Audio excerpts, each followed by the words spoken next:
Luca Rinaldi wasn't a man who believed in fate. He believed in control, in precision, in the careful orchestration of power that had kept him alive and untouchable for 2 decades in the bloodiest city in America. Chicago had taught him early that sentimentality was a luxury reserved for those who didn't mind dying young. His father had been sentimental once, had trusted the wrong associate, had shown mercy when calculation was required, and Luca had watched him bleed out on the kitchen floor when he was 16 years old. That night had carved something permanent into his soul, a coldness that served him well in the years that followed as he rebuilt his family's empire from ash and betrayal. By the time he reached 30, Luca Rinaldi was a name whispered with equal parts reverence and terror.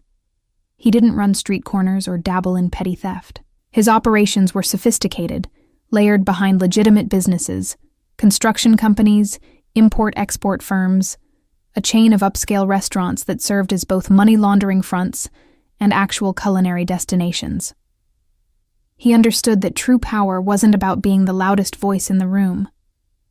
It was about being the voice that didn't need to be raised. His suits were custom-tailored, his movements measured, his anger a thing so rare and so devastating that most men would do anything to avoid triggering it. He had lovers, but no love, associates, but no friends, respect, but no warmth. It was exactly the life he'd designed, sterile and secure, until the day Clara Bennett walked into his favorite restaurant with a recording device hidden in her purse and questions that no one else dared to ask. She was investigating a series of zoning decisions that had mysteriously favored certain construction projects over others, following a trail of political donations and backroom deals that led uncomfortably close to Luca's network of influence. Most journalists who got that close either accepted a generous payment to redirect their attention or found their sources suddenly unwilling to talk, their evidence inexplicably lost.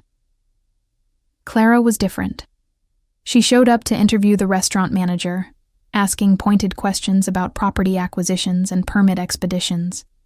And when Luca's security team identified her as a potential problem, he decided to handle it personally.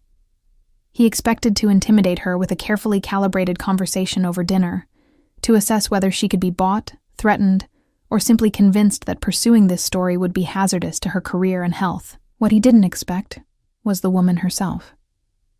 Clara Bennett was 26 years old, with honey blonde hair that fell in natural waves past her shoulders, and eyes the color of amber catching sunlight. She was beautiful, in a way that seemed almost defiant, as if her appearance was something she'd learned to weaponize in rooms full of men who underestimated her. But it was her voice that caught him off guard. Steady, intelligent, laced with a humor that suggested she knew exactly how dangerous this meeting was, and had decided the story was worth the risk anyway. She accepted his dinner invitation without hesitation, showed up in a simple black dress that somehow made every other woman in the restaurant look overdressed, and spent 2 hours asking him questions that demonstrated she'd done more research than any journalist he'd ever encountered. Luca found himself genuinely engaged for the first time in years, drawn into a verbal chess match with someone who didn't back down from his carefully constructed intimidation. She knew she was sitting across from a man who could end her investigation with a phone call, who could make her life very difficult if he chose to, but she held her ground with a combination of courage and intelligence that he found intoxicating. When he finally suggested, with deliberate ambiguity, that continuing her investigation might not be in her best interest, she smiled and said, "Mr. Rinaldi, if I only wrote stories that were in my best interest, I'd be covering restaurant openings and charity galas. I became a journalist to uncover truth, not to play it safe." It was that moment, that unflinching declaration of purpose, that made him realize she was going to be a problem. Not the kind of problem that could be eliminated with money or threats, but the kind that got under your skin and stayed there. Over the following weeks, Clara continued her investigation, and Luca found himself doing something he'd never done before.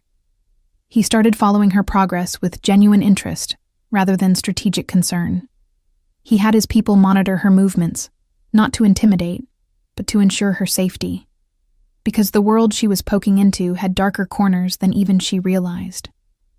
When she started receiving threatening phone calls from people who weren't connected to his organization, He made quiet arrangements to have the harassment stopped.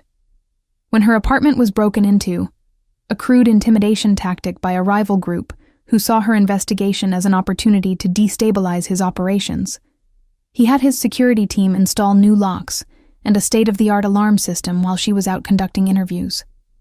She never knew it was him. Their second meeting happened by apparent coincidence at a coffee shop in Lincoln Park. Though Luca had carefully arranged to be there at the same time, she regularly stopped for her morning espresso. This time, the conversation was different. She was tired, frustrated by dead ends and sources who'd suddenly gone silent. And instead of pressing him for information, she simply talked. About her childhood in Iowa, about the teacher who'd inspired her to pursue journalism, about the idealistic belief that bringing truth to light actually mattered. Luca listened, saying little, watching the animation in her face as she spoke about things that had nothing to do with corruption or power or the brutal machinery of his world. For 90 minutes, he wasn't a mafia boss. He was just a man sitting across from a woman who made him remember that there were people in the world who still believed in something beyond survival and dominance. When her investigation finally fizzled, not because of anything he did, but because the political figures involved had lawyers who knew how to bury evidence in procedural quicksand, Clara published what she could, a detailed exposé that named no names, but laid out the structural corruption with enough precision that anyone paying attention understood the implications. The article won her a regional journalism award and cost her her job at the newspaper, which received pressure from advertisers with connections to the politicians Clara had investigated. Luca read the article 3 times, impressed by how much she'd managed to uncover, and how carefully she'd written it to avoid legal blowback while still telling the essential truth. He also noted, with something uncomfortably close to admiration, that she'd omitted certain details that would have led directly to his organization, choosing to focus on the political side of the equation. It was an act of discretion that cost her the strongest part of her story, and he wondered if she'd done it deliberately, protecting him, even as she pursued the truth. Their affair began 2 months later, after Clara accepted a freelance position that gave her more independence, and after Luca convinced himself that what he felt for her was simple attraction that could be satisfied and dismissed. He was wrong. What started as an intense physical connection quickly evolved into something deeper and far more dangerous to the carefully controlled life he'd built. Clara challenged him constantly, not about his business directly, because they had an unspoken agreement not to discuss the specifics of his work, but about his worldview, his assumptions, his practiced cynicism. She made him laugh, something his associates would have found impossible to believe. She argued with him about books and politics and whether people were fundamentally good or fundamentally selfish, and she did it with a passion that made even their disagreements feel like a form of intimacy he'd never experienced before. For 6 months, they existed in a bubble of stolen time. Late dinners at her apartment, weekends at a cabin in Wisconsin that belonged to one of his legitimate businesses, quiet mornings when he'd wake up to find her already awake, reading with the early light catching in her hair. She never asked him to leave his world, and he never pretended he could. They both understood that what they had was temporary, a beautiful interruption in lives that were heading in fundamentally different directions. But understanding something intellectually and accepting it emotionally are 2 entirely different things. And when Clara discovered she was pregnant, the illusion that they could somehow maintain their separate worlds while sharing their private one shattered completely. She told him on a Thursday evening in October, sitting on the couch in her small apartment with autumn rain streaming down the windows. Luca's first instinct was to problem solve, to calculate how this could be managed, how he could protect her and the child, how they could make this work despite the impossibility of their situation. But Clara had already done her own calculations and reached a different conclusion. "I can't raise a child in your world," she said quietly, her hand resting on her still flat stomach. "I can't live wondering if every car that parks on our street is surveillance or threat. I can't teach a child that love means living behind security and learning to lie about who their father is. I just can't do it, Luca." He wanted to argue, to promise he could make it safe, but he knew she was right. His world devoured innocence. It twisted love into leverage and family into liability. Bringing a child into it would be selfish, no matter how much he might want to. The conversation that followed was one of the most painful of Luca's life, made worse by the fact that it was conducted with the same careful honesty that had characterized their entire relationship. Clara wasn't angry or accusatory. She simply laid out her decision with heartbreaking clarity. She would leave Chicago, have the baby somewhere far from his world, and raise their child free from the shadow of his name and business. She didn't want money, didn't want his protection, didn't want anything except his agreement to stay away. "Our child deserves to grow up normal," she said, tears finally spilling over despite her efforts to remain composed. "To go to school without bodyguards, to make friends without background checks, to believe the world is fundamentally safe. I know you can't give that life, and I'm not blaming you for it. But I can, and I have to." Luca sat in silence for a long time, his mind cataloging all the reasons why letting her disappear was unacceptable, dangerous, impossible. He could find her anywhere she went.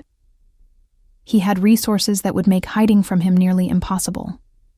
He could ensure they were protected even at a distance, could set up trusts and safety nets without her knowledge. But even as he thought these things, he recognized them for what they were. The instincts of a man accustomed to controlling everything around him, trying to control something that should never be controlled. If he forced his presence into this child's life against Clara's wishes, he would be proving exactly what she feared, that his world consumed everything it touched, that he valued possession over well-being, that he was incapable of the kind of selfless love that parenthood required. So he did the hardest thing he'd ever done in a life filled with impossible choices. He agreed. He let Clara walk out of his life carrying his child, respecting her decision even as it tore something fundamental apart inside him. The only thing he asked for was a single letter, a few words to acknowledge that she'd arrived safely and that the baby was born healthy. Clara nodded, understanding that this small concession was the maximum distance he could tolerate, and promised she would send word. They spent one last night together, memorizing each other in the darkness, knowing that when morning came, they would become strangers again. Or at least people pretending to be strangers, which was somehow worse. True to her word, Clara disappeared completely. Luca's people could have found her, but he specifically ordered them not to look. It took every ounce of discipline he possessed to maintain that boundary, especially during the months when he knew she must be showing. Then the weeks when he knew the baby must be due. He threw himself into his work with an intensity that worried even his most hardened associates, expanding operations, consolidating power, building an empire that filled every empty hour so he didn't have to think about what he'd lost. His reputation grew darker during this period. He was less forgiving of mistakes, quicker to cut ties with unreliable partners, more willing to make examples of people who crossed him. Those who knew him well enough to notice said he'd lost something essential, some small spark of humanity that had kept him from becoming a monster. They weren't entirely wrong. 8 months after Clara left, a letter arrived at his private office, postmarked from a city he wouldn't allow himself to investigate. Inside was a single piece of paper with Clara's handwriting, words that would haunt him for years to come. "Our son was born healthy. He has your eyes and my stubbornness. His name is Marco, which means warlike in Latin, but I hope he grows up never knowing war. Thank you for loving us enough to let us go. Our son will grow up free." Attached to the letter was a single photograph, a newborn with dark hair and those unmistakable Rinaldi eyes, wrapped in a blue blanket, already looking at the camera with an intensity that seemed impossible in someone so small. Luca kept that photograph in his wallet, the only personal item he carried, the only piece of evidence that he'd once been capable of putting someone else's needs before his own desires. The years that followed were the most professionally successful of Luca's life, and the most personally hollow. He turned 40, then 45, watching his empire expand while his personal world contracted to late nights in his office. rare visits to his mother who asked increasingly pointed questions about when he'd settle down, and a rotation of lovers who never stayed longer than a few months because he never let them close enough to matter. He told himself he'd made the right choice, that Clara and Marco were better off without him, that his sacrifice had given them the life they deserved. But late at night, alone in the penthouse overlooking the city he controlled, he wondered if he'd simply been a coward, too afraid of failing them to even try, too convinced of his own corruption to believe he could be anything else. He learned to compartmentalize the loss, to pack it away in some mental drawer that he only opened in private moments of weakness. His associates knew not to ask about his personal life. His mother eventually stopped suggesting he should marry and give her grandchildren, sensing something broken beneath his polite deflections. He became the man everyone expected him to be, cold, calculating, completely dedicated to maintaining and expanding his power. It was a life of absolute control and absolute emptiness, exactly what he'd chosen when he let Clara walk away. He told himself it was enough. Most days, he almost believed it. Then, 13 years after that last night in Clara's apartment, she walked back into his life under circumstances he could never have anticipated. It started with a phone call from one of his restaurant managers, mentioning that a woman had been asking questions about how to reach him. Not threatening questions, not investigative journalism, just simple, polite inquiries about whether Mr. Rinaldi still owned the establishment, and if there might be a way to send him a message. The description the manager gave made Luca's heart stop. Blonde hair streaked with early gray, amber eyes, a voice that was both familiar and changed. He'd given strict instructions years ago that if anyone matching Clara's description ever appeared, he was to be notified immediately, though he'd never actually believed it would happen. He arranged to meet her at the same restaurant where they'd first sat across from each other more than a decade before, choosing a private room where they wouldn't be interrupted or observed. Luca arrived early, something he never did, and found himself uncharacteristically nervous, adjusting his tie, checking his reflection, feeling like a teenager preparing for a first date, rather than a man who'd ordered executions without blinking. When Clara finally walked in, he understood immediately that something was fundamentally different. She was still beautiful, would always be beautiful to him. But there was a fragility he'd never seen before, a transparency to her skin, and a careful way she moved that spoke of pain being constantly managed.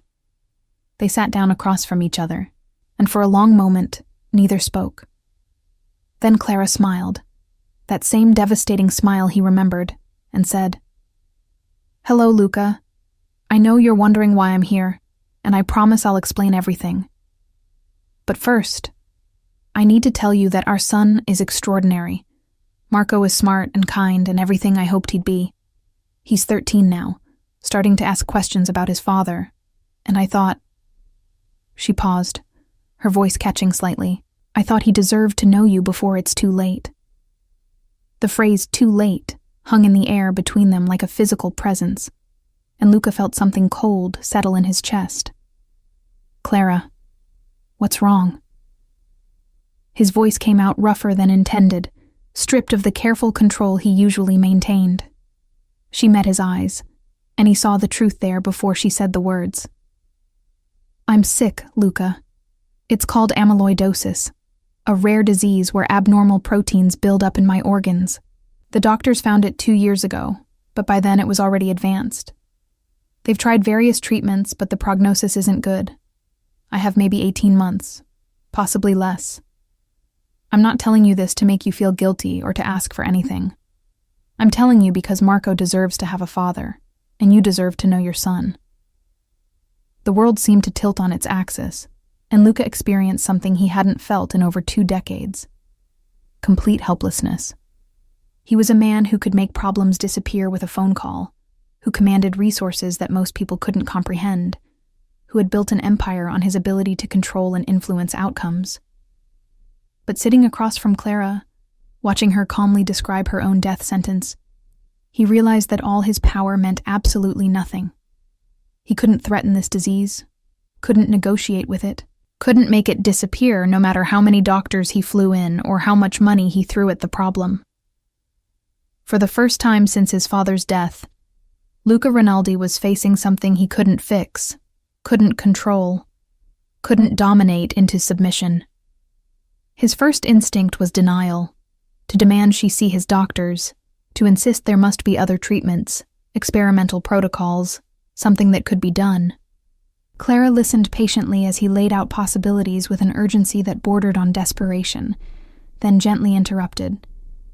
I've seen 17 specialists across 4 states. I've tried 3 different treatment protocols. I've done everything that medical science currently offers for this condition.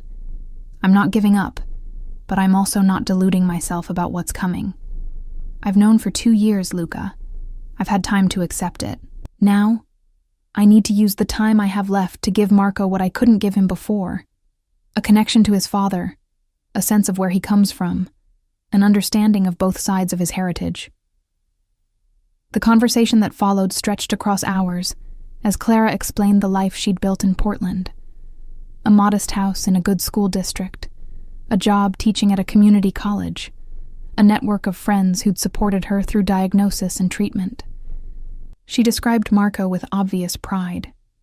A quiet, observant boy who loved mathematics and played chess competitively, who'd inherited Luca's intensity and her idealism in equal measure.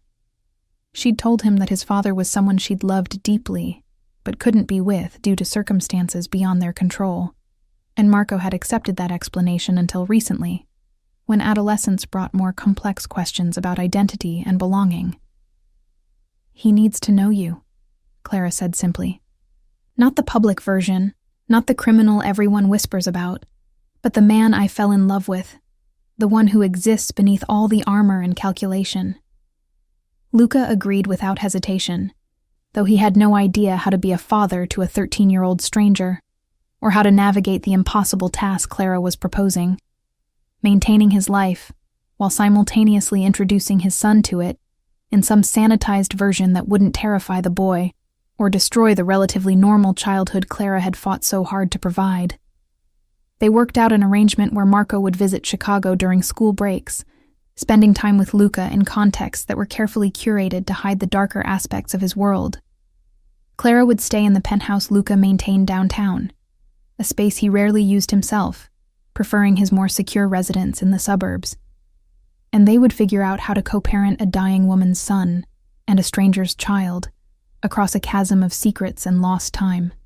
The first meeting between Luca and Marco happened 3 weeks later, in the neutral territory of a museum exhibit on Renaissance art, something Clara mentioned Marco had recently become interested in. Luca arrived to find a thin, serious-faced boy who was somehow both utterly unfamiliar and shockingly recognizable, like looking at a photograph of himself at that age, but with Clara's softer features and more open expression. Marco shook his hand with careful formality, clearly nervous, but determined not to show it. And Luca recognized that particular brand of stubborn pride as something distinctly Rinaldi. They walked through the exhibit making stilted conversation about Caravaggio and Michelangelo, both trying too hard and both aware of it, with Clara trailing a few steps behind, giving them space while remaining close enough to intervene if things went badly. It was awkward and uncomfortable, and nothing like the instant connection that movies and television suggested should happen when fathers and sons met for the first time. Marco was guarded, asking polite questions that revealed nothing about what he was really thinking or feeling.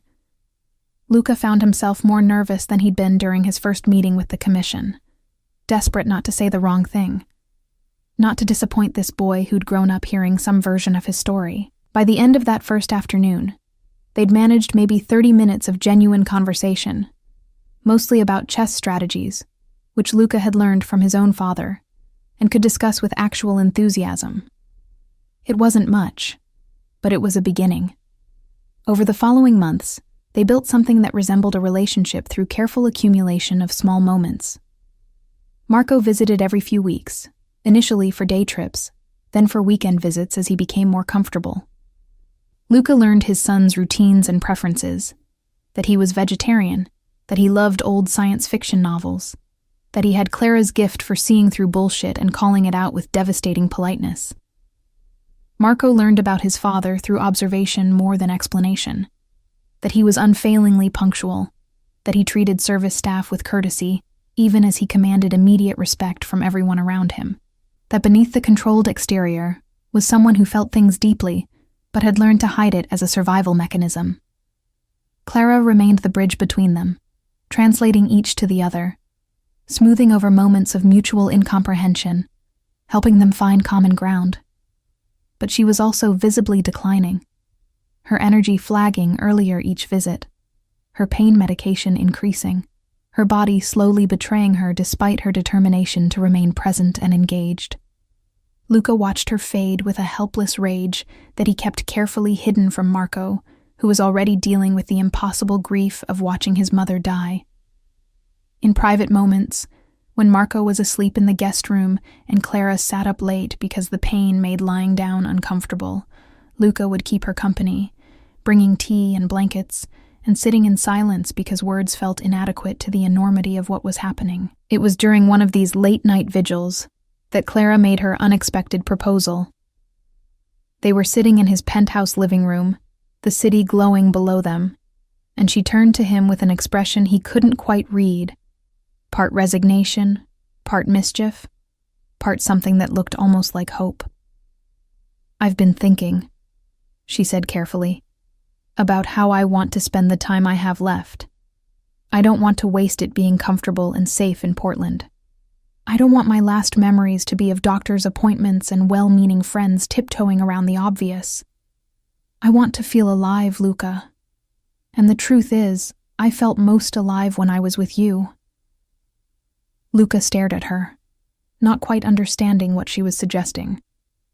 Clara continued, her voice steady despite the radical nature of what she was proposing. "I want to move to Chicago.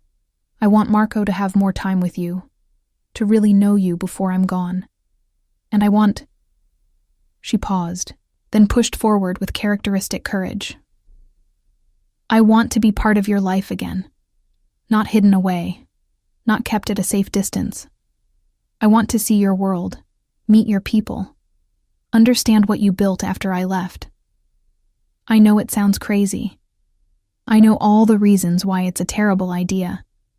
But I'm dying, Luca. And that gives me a certain freedom to make terrible ideas and call them last wishes."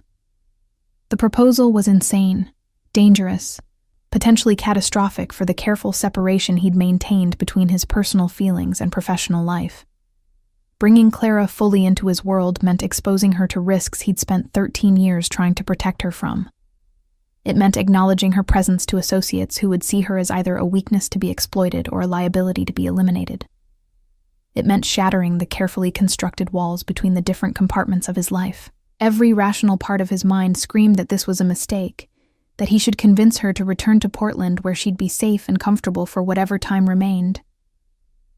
But looking at Clara, this woman who'd never stopped challenging him, who'd walked away from him once to give their son a better life, and was now walking back into his world to give them all something else, something harder to define but possibly more important. Luca found himself unable to say no. Maybe it was because he'd spent 13 years living with the consequences of choosing safety over connection. Maybe it was because he recognized in her request the same thing he felt every time he looked at Marco and saw all the years they'd lost. Or maybe it was simply that loving someone meant honoring their choices, even when those choices terrified you. "If this is what you want," he said finally, his voice rough with emotions he hadn't allowed himself to feel in over a decade, "then we'll make it work. But you need to understand what you're agreeing to. My world is dangerous, Clara. It's not the sanitized version I've been showing Marco. There are people who would use you to hurt me, and there are things I do that you won't be able to look away from anymore." Clara moved to Chicago 2 weeks later with a decisiveness that reminded Luca why he'd fallen in love with her in the first place. She wasn't running from her diagnosis. She was running toward whatever time she had left, determined to live it fully rather than spend it dying gradually in comfortable obscurity.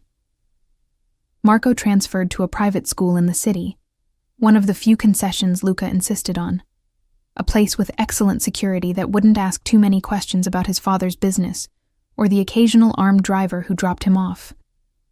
Clara took up residence in the penthouse, transforming it from a sterile showplace into something that actually felt like a home, filling it with books and plants, and the kind of warm chaos that Luca's spaces had always lacked. The transition was anything but smooth. Luca's associates reacted with predictable suspicion to the sudden appearance of a woman in his life, particularly one who came with a teenage son and no apparent background in their world. Questions circulated about who she was, how much she knew, whether she represented a security risk or an emotional weakness that could be exploited. Luca shut down the more dangerous speculation with explicit warnings, making it clear that Clara and Marco were under his protection, and that any threat to them would be treated as a personal attack on him. It was a statement that raised eyebrows throughout the organization.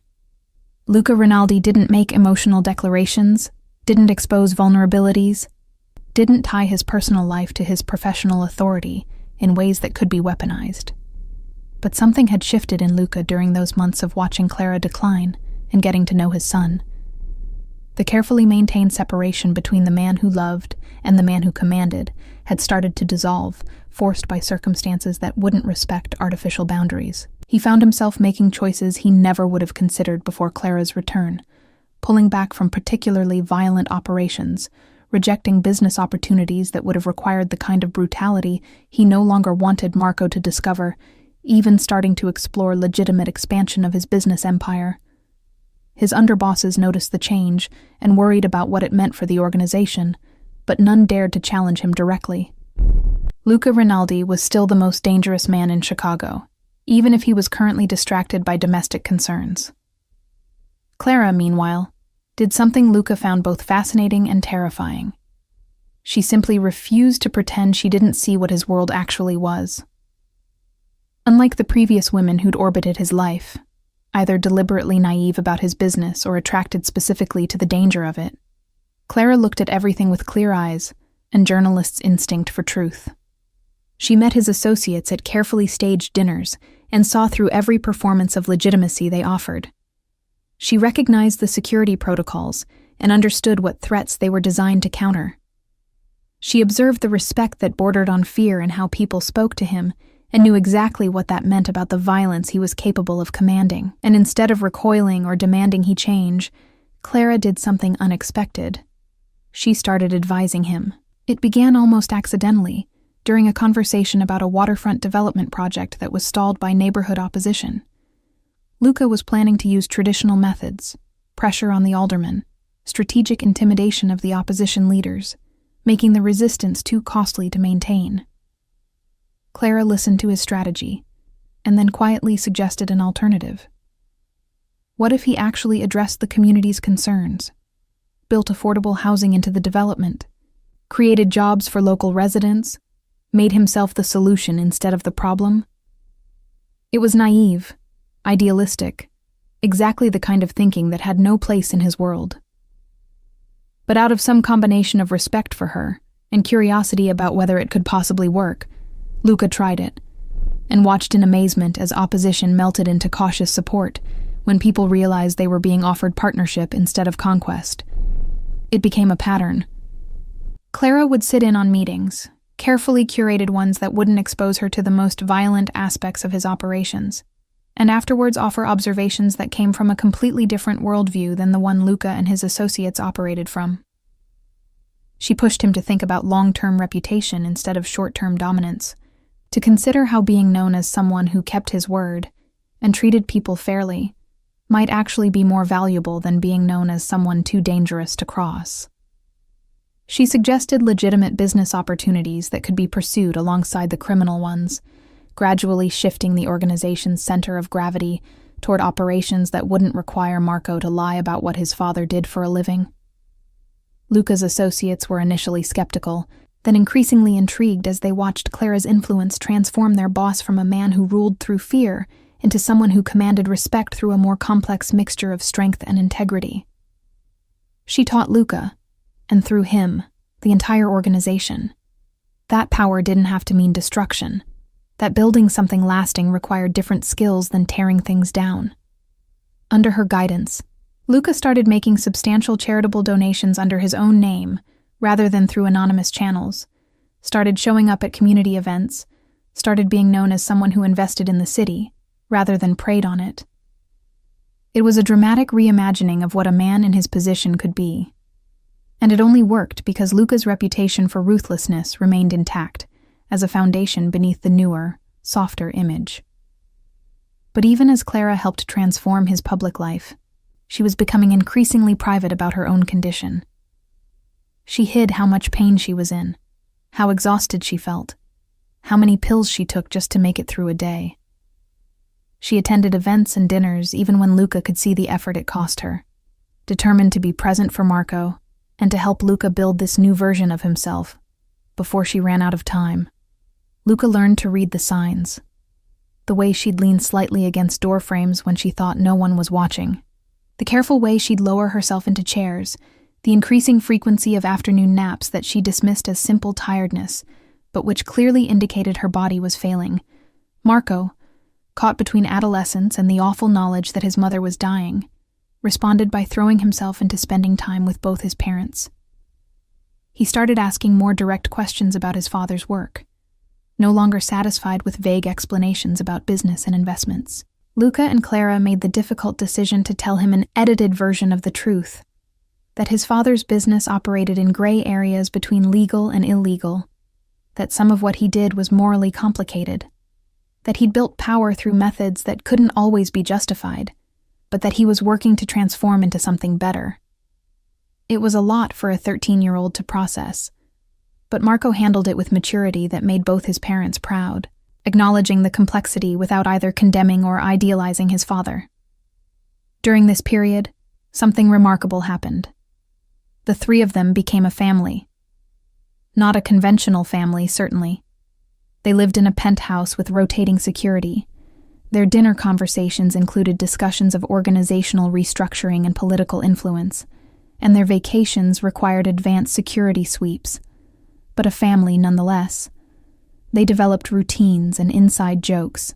Marco would do homework at the dining table while Clara read, and Luca worked through paperwork, all of them simply existing in each other's presence with the comfortable silence that comes from genuine intimacy. They celebrated Marco's 14th birthday with a small party that included a handful of his new school friends and several of Luca's associates trying desperately to act like normal adults rather than career criminals. They took a trip to Italy to see the Rinaldi ancestral village, where Luca introduced his son to distant cousins, and Clara charmed everyone with her terrible Italian and obvious love for both her men. But underneath all of it, the clock was ticking. Clara's good days became less frequent, her pain medication stronger, her energy more limited.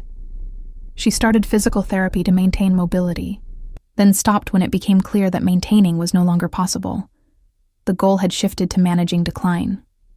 She had conversations with Marco about what she wanted him to remember about her, recorded videos for future milestones she wouldn't be there to witness, wrote letters for him to open on his 16th birthday, his graduation, his wedding. She did all of this with remarkable grace, treating her own death as a problem to be solved practically, ensuring that both Luca and Marco would be equipped to continue without her. Luca watched all of this with an anguish he could barely contain. He'd spent his adult life believing that power meant control, that if he was strong enough and smart enough and ruthless enough, he could shape outcomes to his will. But Clara's illness was teaching him the cruelest lesson, that some things couldn't be controlled, that love meant being vulnerable to loss, that the most important parts of life happened in the spaces where power was useless. He'd given up years with his son to keep him safe, and now he was being given a handful of months with the woman he'd never stopped loving, knowing that no amount of money or influence could buy them more time. It was breaking something fundamental in him, cracking the armor he'd spent decades building, forcing him to feel everything he'd learned to suppress. The end came more suddenly than anyone expected, though in retrospect, the signs had been there for weeks. Clara had been unusually tired, sleeping more during the day, her appetite declining even further despite Luca's attempts to tempt her with her favorite foods. She'd brushed off concerns with her typical determination, insisting she was fine, that it was just a bad week, that she'd rally like she always did. But on a Tuesday morning in early November, she simply didn't wake up. Marco found her first, having come to ask if she wanted breakfast, and his shout brought Luca running from his home office where he'd been handling correspondence. Clara was breathing but completely unresponsive, her body present, but her consciousness gone somewhere unreachable.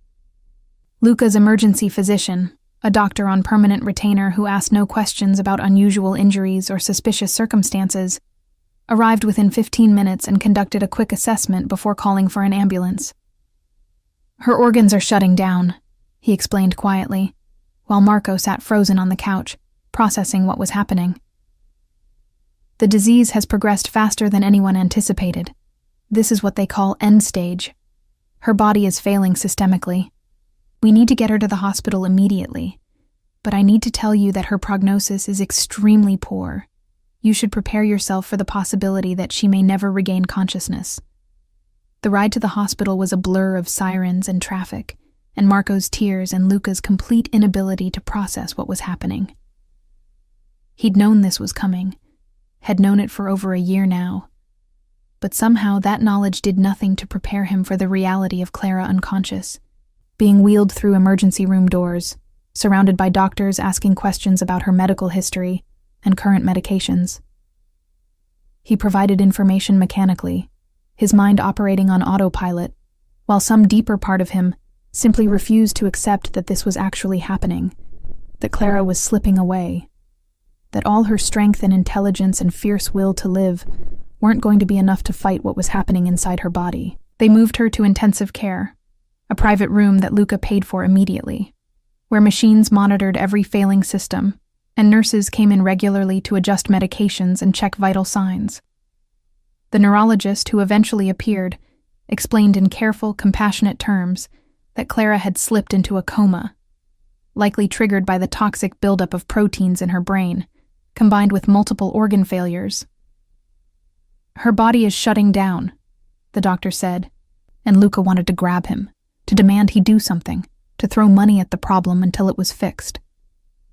But the doctor's expression stopped him. The look of someone who'd delivered this news too many times, who knew that all the money in the world couldn't reverse what was happening. "We're keeping her comfortable and managing her pain, but the damage is irreversible. I'm very sorry, Mr. Rinaldi. It's now a matter of time." Luca stood in the doorway of Clara's room, unable to make himself walk inside, staring at the woman he loved surrounded by tubes and wires and machines, her face peaceful in a way that seemed obscene given what was happening to her body. Marco pushed past him, going directly to his mother's bedside and taking her hand with a teenage boy's desperate belief that holding on tightly enough could keep someone from leaving. Luca watched his son collapse against Clara's bed, shoulders shaking with silent sobs, and felt something inside himself crack wide open.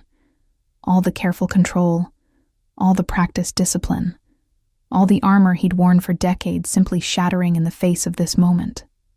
The doctor appeared beside him, speaking quietly to avoid disturbing Marco. "Mr. Rinaldi, I need to tell you something unusual. Even in coma, Clara appears to be experiencing some level of awareness. We've been monitoring her brain activity, and there are patterns that suggest she might be able to hear, might be processing what's happening around her. And there's something else." The doctor hesitated, clearly uncomfortable. "The nurses have reported that her lips move occasionally, forming words we can't quite make out. It's not uncommon in end-stage coma, but in Clara's case, it seems consistent, like she's trying to communicate something specific." Luca felt his heart stop. "What is she saying?" The doctor shook his head slightly.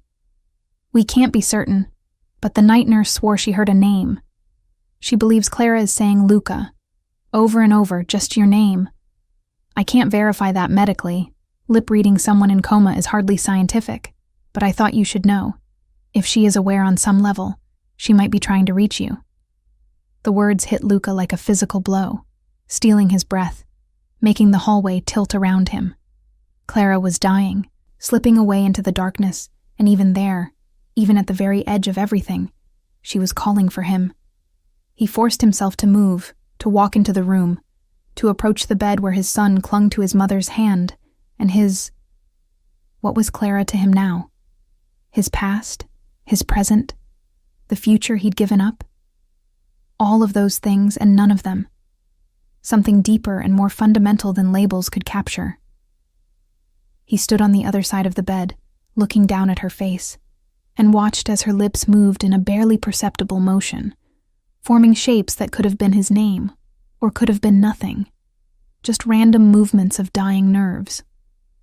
But he wanted to believe the nurse, wanted to believe that somewhere in the darkness, Clara was aware enough to know he was there.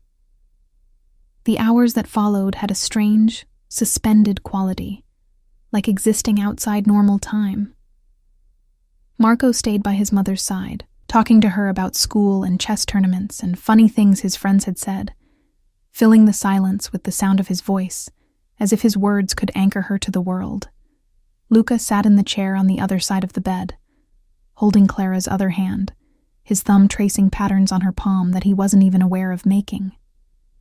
Nurses came and went, checking monitors, administering medications, speaking in hushed voices about vital signs and declining organ function. Luca's underboss called 3 times before Luca finally answered, told him to handle everything and cancel all meetings, that he didn't know when he'd be back, and didn't care.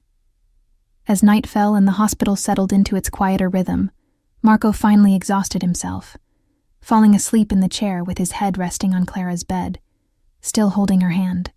A nurse brought blankets and dimmed the lights, and Luca found himself alone with Clara in the semi-darkness, watching her breathe with mechanical assistance, watching her lips form those words he wanted so desperately to hear. And something broke in him completely. All the years of control, all the practiced hardness, all the careful distance he'd maintained between himself and the world simply collapsed. Tears came for the first time since his father's death, silent and unstoppable, running down his face as he held the hand of the woman who'd changed him, who'd given him a son, who'd come back into his life knowing she was dying, just to give them all a little more time together. He started talking to her, his voice low to avoid waking Marco, saying all the things he'd never quite managed to say while she was conscious. He told her about the 13 years he'd spent thinking about her, about the photograph of Marco he'd carried in his wallet, even though looking at it was painful, about how becoming a father had terrified him, but also given him something he'd been missing without knowing it. He told her that she'd been right to leave, right to insist on raising Marco away from his world, that their son was extraordinary because of her choices and her love. He told her that having her back, even for this brief time, even knowing how it would end, had been worth everything, that she'd taught him how to be something other than what he'd built himself into, that she'd shown him it was possible to be strong without being cruel, powerful without being destructive. "I love you," he said finally, the words he'd never quite managed when they were together, always holding something back, always protecting himself from the vulnerability those words created. "I've loved you since the day you walked into my restaurant with your recording device and your impossible questions. I loved you when you left. I loved you every day for 13 years. And I love you now, watching you slip away. And I don't know how to do this, Clara. I don't know how to let you go when I just got you back." Her lips moved again, and he leaned closer, trying to make out what shape they formed, wanting so desperately to believe she could hear him, that somewhere in the darkness she knew he was there. The night stretched on with agonizing slowness, marked only by the rhythmic beeping of monitors and the quiet footsteps of nurses checking on their dying patient. Luca stayed in his chair, holding Clara's hand, watching her face for any sign of awareness, any indication that she knew he was there. He found himself cataloging everything about this moment, trying to memorize it even as he desperately wished he could forget. The specific shade of her skin, growing more translucent with each hour. The exact pattern of her breathing, assisted by machines. The way her hair spread across the pillow. The feeling of her hand in his, still warm but increasingly lifeless.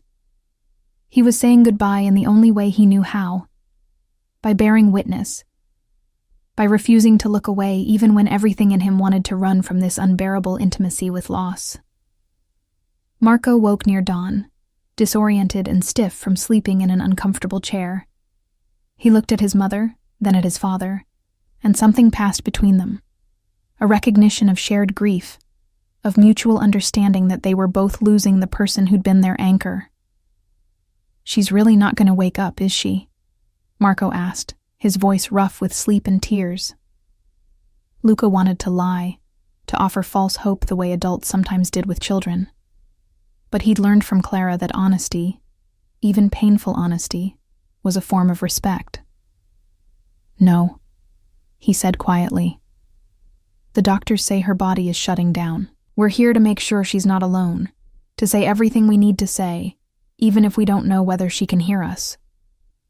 Marco nodded, processing this with maturity that shouldn't have been required of a 14-year-old. He stood up, moving to the window where early morning light was starting to filter through the blinds, and when he turned back to face Luca, his expression was complicated, grief and anger, and something that looked almost like understanding. "Mom told me once that you let us go because you loved us too much to risk us. She said that was the hardest thing you ever did, letting her walk away when you wanted to chase after her. I didn't really get it then. It seemed like if you loved someone, you'd fight to keep them. But I think I understand now. You're doing it again, aren't you? Letting her go because holding on would be selfish." The insight staggered Luca, this recognition from his teenage son of the pattern that had defined his life. The constant calculation of when love meant releasing rather than grasping, when strength meant stepping back rather than fighting. "Your mother taught me that," Luca said, his voice cracking slightly. "That real love sometimes means putting someone else's needs before your own desires. I've failed at that more often than I've succeeded. But she kept teaching me, kept showing me what it looked like to be brave enough to do the right thing, even when it cost you everything." They spent the day taking turns at Clara's bedside, father and son united in vigil, speaking to her separately and together, telling stories and sharing memories, filling the room with words as if language could somehow keep her tethered to the world. Luca found himself talking about things he'd never discussed with anyone. His father's death, the moment he decided to take over the family business, the years of building power brick by brick. He talked about meeting Clara, about their brief, intense relationship, about the night she told him she was pregnant, and he realized he had to choose between being selfish and being good. Marco talked about his childhood in Portland, about his mother's stories of his father, about how he'd imagined this dangerous stranger who'd given him his eyes and his intensity but nothing else. As afternoon faded toward evening, Clara's breathing became more labored even with mechanical assistance. Her vital signs, which had been weakly stable all day, began deteriorating rapidly. The doctors came in to explain what was happening, using clinical terms that couldn't disguise the basic truth. She was actively dying now, her body's remaining systems shutting down one by one. They could increase pain medication to ensure she felt nothing, could maintain her on life support indefinitely, but there was no reversing what was happening. Luca made the decision quickly. Keep her comfortable, don't let her suffer. Let nature take its course. It was the last gift he could give her, ensuring that her death was as peaceful as possible even if nothing else about this situation could be. Luca sat down on the bed beside her, careful not to disturb the various tubes and wires, and Marco took the chair, still holding his mother's hand. The three of them formed a triangle around the bed, the family they'd become over the past year, holding together as one part of that triangle prepared to dissolve. And in that moment, as twilight deepened outside the window and machines beeped their steady rhythm and Clara's breathing became increasingly shallow, Luca finally understood what she'd been trying to give them all this time. Not just a chance to know each other, though that had been part of it. Not just an opportunity to build a relationship before she was gone, though that mattered too. What Clara had given them was permission to be more than what they'd been built to be. She'd taught Luca that a man who'd made himself into something hard and dangerous could still learn to be gentle, could still transform without losing his strength. She'd shown Marco that his father wasn't a monster or a saint, but a complicated man trying to be better than he'd been. worthy of understanding even if not always approval. And she demonstrated for both of them that love didn't require perfection, that people could fail each other and hurt each other and make terrible choices and still be worthy of love, still be capable of change, still build something meaningful from broken pieces. The last hour was quiet, just the three of them, and the machines and the gathering darkness. Clara's breathing became more irregular, longer pauses between each breath, her body slowly releasing its grip on life. Luca held her hand, and Marco held the other, and they both told her they loved her, over and over, wanting those to be the last words she heard if any part of her was still capable of hearing. And then, as the sun fully set, and the room was illuminated only by the glow of medical equipment, Clara's lips moved one final time, forming a shape that could have been his name, could have been nothing, but which Luca chose to believe was her last message to him. I'm here. I was always here. And even though I'm leaving, some part of this, some part of us, will remain. Her breathing stopped with no fanfare, no dramatic moment, just a cessation. One breath, and then no next one. The machines immediately registering what had happened. Nurses appearing to confirm what everyone already knew. Clara Bennett was gone. Her body remaining but the essential spark that had made her herself extinguished. Marco collapsed against the bed, his grief raw and uncontained, 14 years old and motherless, crying in the way that only children who've lost a parent can cry. And Luca, this man who'd spent decades believing that strength meant never breaking, found himself crying too, his tears mixing with his son's, both of them shattered by this loss. But even in the midst of that grief, even as they said goodbye to the woman they'd both loved, something else was happening. Marco reached across his mother's body and took his father's hand, and Luca held on, and they stayed like that for a long time, connected by their shared loss, by the person who'd brought them together, by the impossible gift she'd given them even as she left. Clara had known she was dying when she walked back into Luca's life. She'd known that introducing Marco to his father was a gamble, that bringing herself into Luca's world was dangerous, that everything about this arrangement violated the careful boundaries she'd maintained for over a decade. But she'd done it anyway, because she understood something that Luca was only now beginning to grasp, that the legacy we leave isn't found in the things we accomplish, or the power we accumulate, or even the good we manage to do during our time here. Our legacy lives in the people we change, the connections we forge, the love we manage to build even in impossible circumstances. Clara's legacy was this moment. Father and son, holding hands across her body, united by grief, but also by something else, something stronger. She'd taken a man who'd believed he had to be alone to be strong, and shown him that real strength comes from allowing yourself to be vulnerable. She'd taken a boy who'd been raised in safety, and given him a father who was learning how to be more than his worst choices. The weeks that followed were brutal in their practical demands. Funeral arrangements and legal paperwork, and the mundane cruelty of paperwork that reduced a life to signatures and forms. Luca handled it all with mechanical efficiency, while Marco stayed in the penthouse, going through his mother's things, reading her letters, watching her videos, processing his grief in the way teenagers do when the world shifts beneath their feet. They learned to be father and son without Clara as intermediary, stumbling through it, making mistakes, but somehow making it work because she'd given them enough foundation to build on. Luca kept his promise to become someone his son wouldn't have to lie about.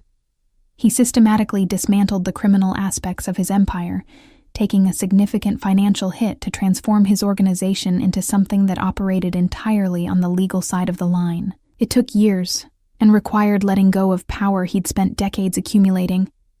But every time he considered backing out, he'd remember Clara's face in that hospital bed, remember her lips forming his name, remember the gift she'd given him by believing he could be more than what he'd made himself. Marco grew up splitting his time between finishing high school and learning his father's business, the legitimate version. the one that Luca was building to replace what he'd been. He went to college and studied business, and came back to work alongside his father, bringing Clara's idealism and Luca's pragmatism together into something neither could have created alone. He was the proof that people could transcend their origins, that children didn't have to repeat their parents' mistakes, that love and intention could break cycles that seemed inevitable. And on the anniversary of Clara's death, every year, Luca and Marco would visit her grave and tell her stories about what they'd built, about the life they were living, about the ways they'd honored her memory by becoming the best versions of themselves they could manage. Luca would stand there and remember that last night in the hospital, remember her lips moving in what he chose to believe was his name, remember the extraordinary gift of her return, even as she was leaving forever, because Clara had been right about everything that mattered. She'd been right that their son deserved to grow up free from the violence of Luca's world. She'd been right that coming back, even while dying, could give them something irreplaceable. She'd been right that love doesn't require perfect circumstances or ideal conditions, or even much time. It just requires the courage to show up, to be vulnerable, to believe that connection matters more than safety. And she'd been right that even in death, even in that final coma, even in those last moments when her body was shutting down and her mind was somewhere unreachable, love could still speak through lips that barely moved, could still reach across the darkness, could still whisper a name that meant everything. Luca. Here. Always. Forever. The months following Clara's death revealed truths about grief that Luca had never understood during all his years of causing it. He'd orchestrated deaths, ordered executions, been responsible for more loss than he could quantify. But he'd always been on the inflicting side of that equation, never the receiving end. Grief, he discovered, wasn't a single overwhelming emotion, but rather a constantly shifting landscape of smaller destructions. Moments when he'd reach for his phone to call Clara before remembering she was gone. Mornings when he'd make coffee for 2 out of habit. Nights when he'd wake up convinced he'd heard her voice only to find empty silence. It was the cruelty of muscle memory, the way his body kept expecting her presence even as his mind accepted her absence. Marco's grief manifested differently, with the volatile unpredictability of adolescent emotion. Some days he'd be almost manic with activity, throwing himself into schoolwork and chess tournaments, and learning everything he could about his father's business. Other days he wouldn't leave his room, couldn't be convinced to eat, would snap at Luca with anger that was really directed at a universe unfair enough to take mothers from 14-year-old boys. Luca, who'd spent his adult life commanding respect through controlled intimidation, found himself completely unprepared for the messy reality of parenting a grieving teenager. He couldn't fix this with money or influence or strategic planning. All he could do was be present, absorb Marco's anger without taking it personally, and provide the steady reliability that Clara had asked him to offer when she was gone. They learned to navigate their new reality through small rituals that honored Clara's memory while building their own relationship. Every Sunday morning, they'd cook breakfast together, an activity neither had much skill in, resulting in burned pancakes and experimental omelets that ranged from edible to disastrous. It was Marco who'd suggested it, remembering that his mother had always made Sunday breakfast special, and Luca had agreed immediately, recognizing the value of traditions in creating stability. They'd sit at the kitchen island with their mediocre food and talk about the week ahead, about school and business and whatever was on Marco's mind, and slowly, painfully, they built something that resembled a normal father-son relationship, if you ignored the armed security outside, and the fact that their conversations sometimes included discussions of organizational restructuring and legitimate business expansion. Luca kept his promise about transforming his operations, but the process proved far more complex and dangerous than he'd anticipated. You didn't simply walk away from decades of criminal enterprise. There were debts owed and favors expected, alliances that depended on his participation in activities he no longer wanted to be part of, rivals who saw his withdrawal as weakness and opportunity. He had to negotiate his exit carefully, maintaining enough of his reputation for ruthlessness that people didn't mistake his transformation for vulnerability, while systematically divesting from operations that couldn't be legitimized. It required a delicate balance. Being dangerous enough that no one tested him, while being honorable enough that people trusted his word when he said he was done with certain aspects of the business. His underboss, Vincent Calabresi, who'd been with him for 15 years, finally confronted him 6 months after Clara's death. They were in Luca's office, the legitimate one downtown, not the private facility where the actual decisions used to be made. And Vincent closed the door with the kind of deliberate care that signaled a serious conversation was coming. "Boss, I need to understand what's happening here. You've walked away from 3 major opportunities in the last month. You turned down the construction bid that would have given us control of the entire South Side. You refused to participate in the union negotiation that every other family is involved in. People are starting to talk, saying that you've gone soft, that the woman changed you, that you're not the same Luca Rinaldi who built this organization." Luca looked at Vincent, this man who'd been loyal through wars and investigations and threats that would have broken most people, and made a decision about honesty. "You're right. I'm not the same man. Clara did change me, and I'm not apologizing for that. But anyone who mistakes my transformation for weakness is welcome to test that theory and discover how wrong they are." He stood, walking to the window that overlooked the city he'd controlled for 2 decades. "I'm building something different, Vincent. Something my son won't have to hide from or lie about. Something that doesn't require the kind of violence we used to accept as necessary. I understand if that's not the organization you want to be part of. I'll give you a generous exit package and references that will open doors anywhere in the country.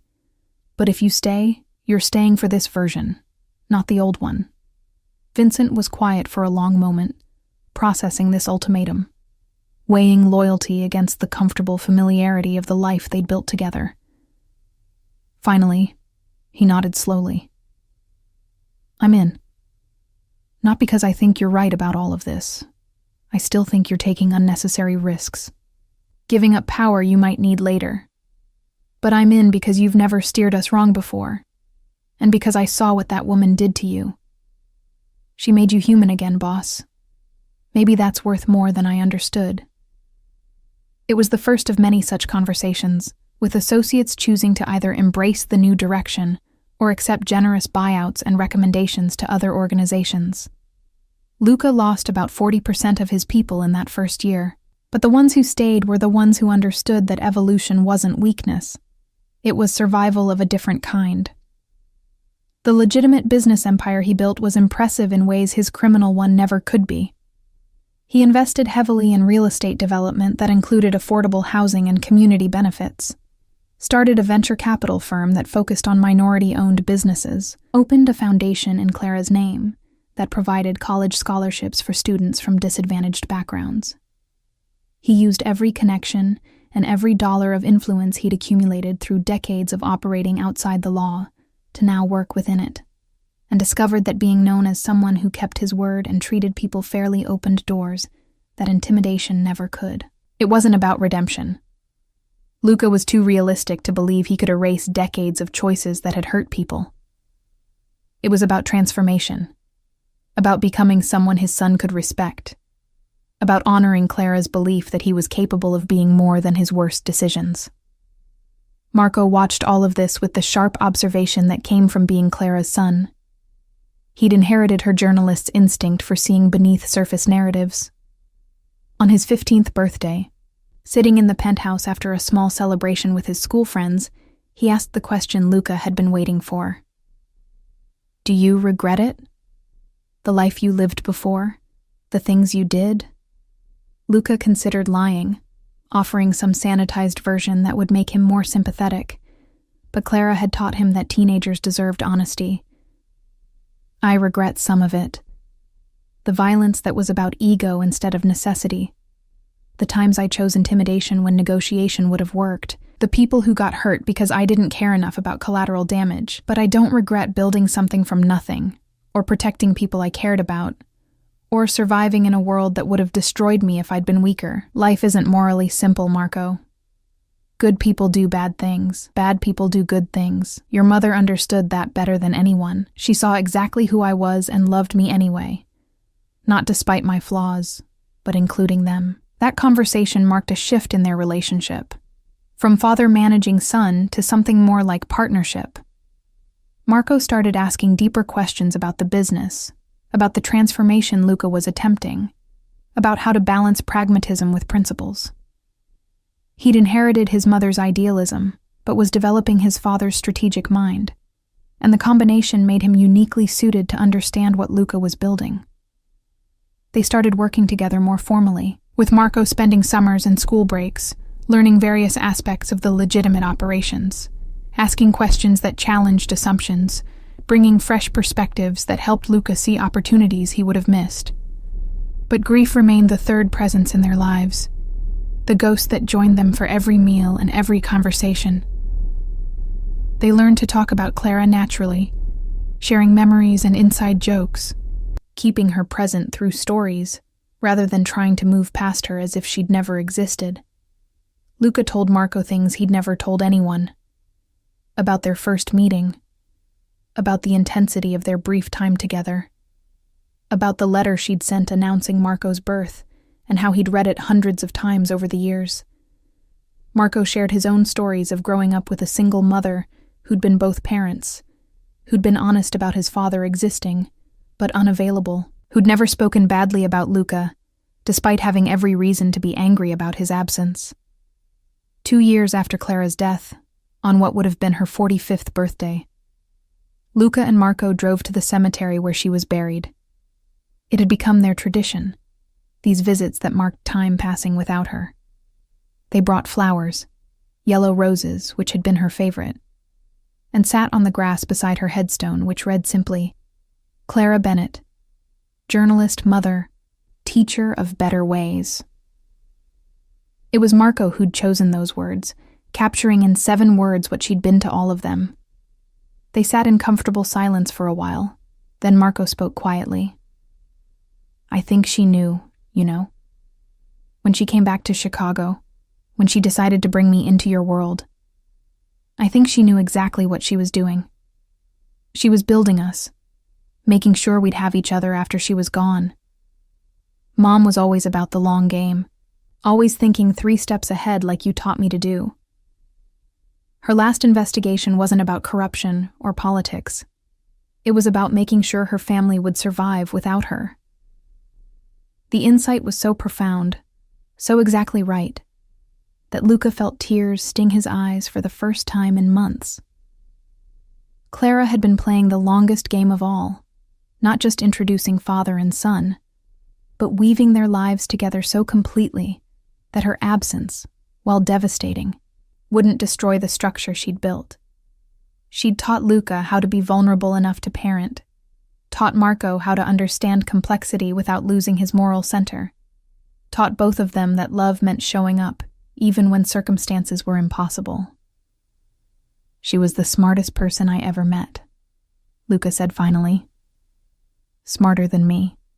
Smarter than any of the strategists and lawyers and advisors I've worked with over the years. And she used all that intelligence in her last year to make sure we'd be okay. That's a gift I'll spend the rest of my life trying to be worthy of. As they drove back to the city, Marco asked another question that had clearly been building for a while. Do you think you'll ever? Would you want to find someone else? Date again? Luca was surprised by the question, hadn't really considered it, had been so focused on grief and transformation and building a relationship with his son that romance seemed like something from another lifetime. I don't know, he answered honestly. Your mother she was everything, Marco. I'm not sure I have it in me to open up to someone else like that, to be that vulnerable again. And besides, anyone I might be interested in would have to understand that you come first, that building our relationship is my priority, that I'm a package deal now. Marco was quiet for a moment, then said something that revealed how much he'd matured in 2 years. Mom wouldn't want you to be alone forever. She told me once, when she knew she was getting sicker, that she hoped you'd find someone eventually. She said you had too much love in you to keep it locked away.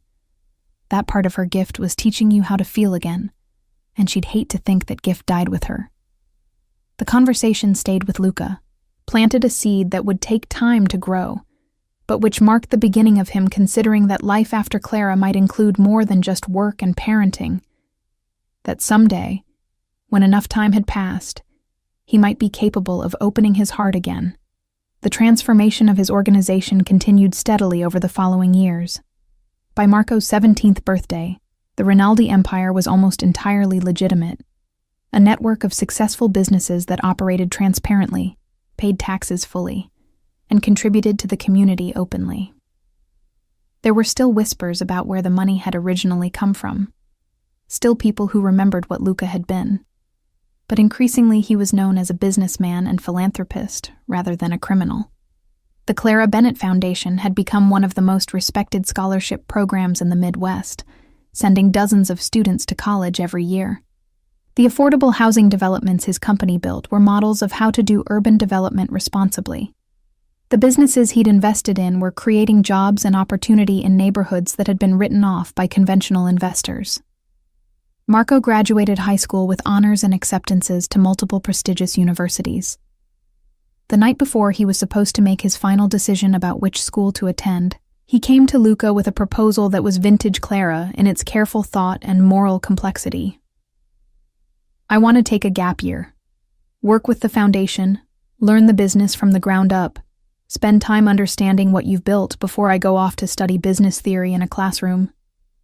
I know Mom wanted me to have a normal college experience, but I also think she'd understand that I need to know where I come from before I can decide where I'm going. Luca recognized the wisdom in this, recognized Clara's influence in Marco's ability to chart his own course while honoring both his parents' perspectives.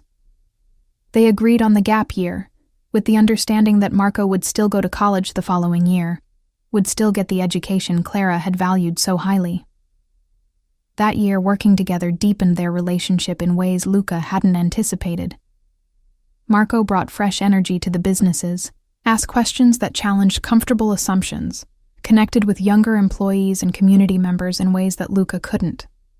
He also brought his mother's gift for seeing the human element in business decisions, pushing back when Luca's proposals were too focused on profit and not enough on impact. They argued sometimes, passionate debates about strategy and values that would have seemed impossible 3 years earlier when they'd been strangers, connected only by biology. But they'd learned from Clara how to disagree with respect, how to value being challenged, how to make better decisions by incorporating perspectives different from their own. On the 3rd anniversary of Clara's death, Luca and Marco returned to the cemetery with their traditional yellow roses and found they weren't alone. A woman was standing near Clara's grave, late 30s, professional attire, looking at the headstone with an expression of deep sadness.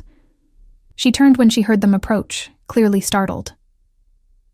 I'm sorry. I didn't mean to intrude. I was Clara's editor at the newspaper. Before everything.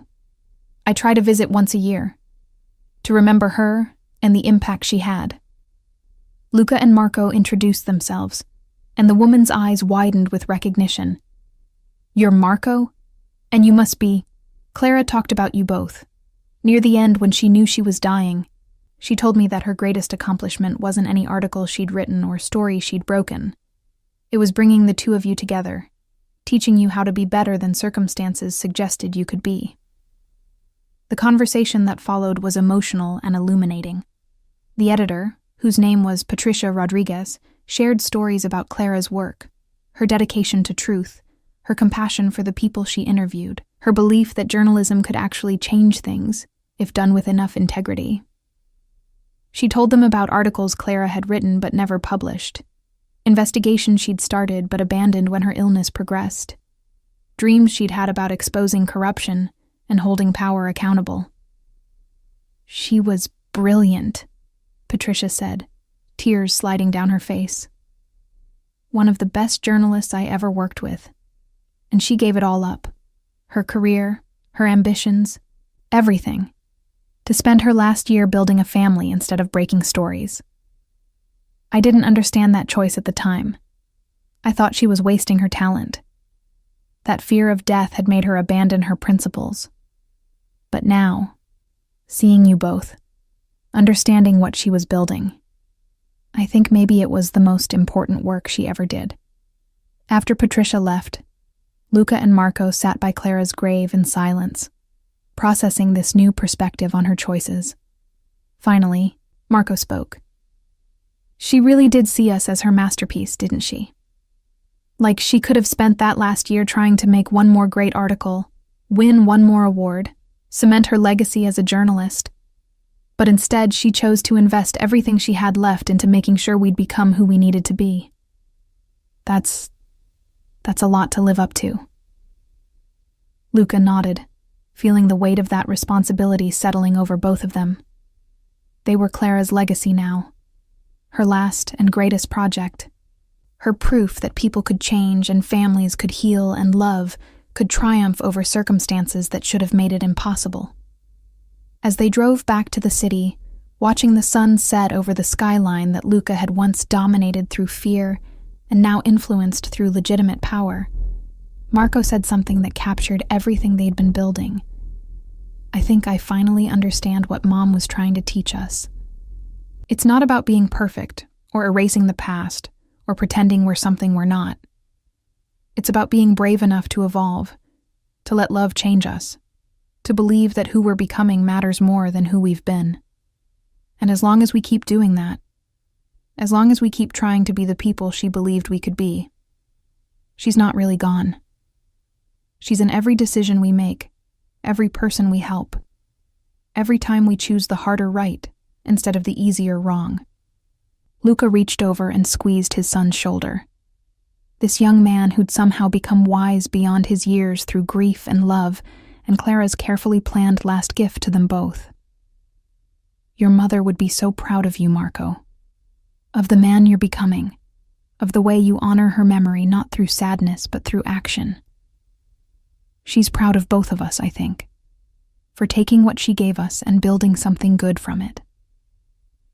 And as they drove through the city toward home, toward the life they'd constructed from loss and love, and the woman who'd believed they were capable of more than either had imagined, Luca understood finally what Clara had known all along, that her death wouldn't be the end of their story, but rather the beginning of something she'd carefully architected to outlive her.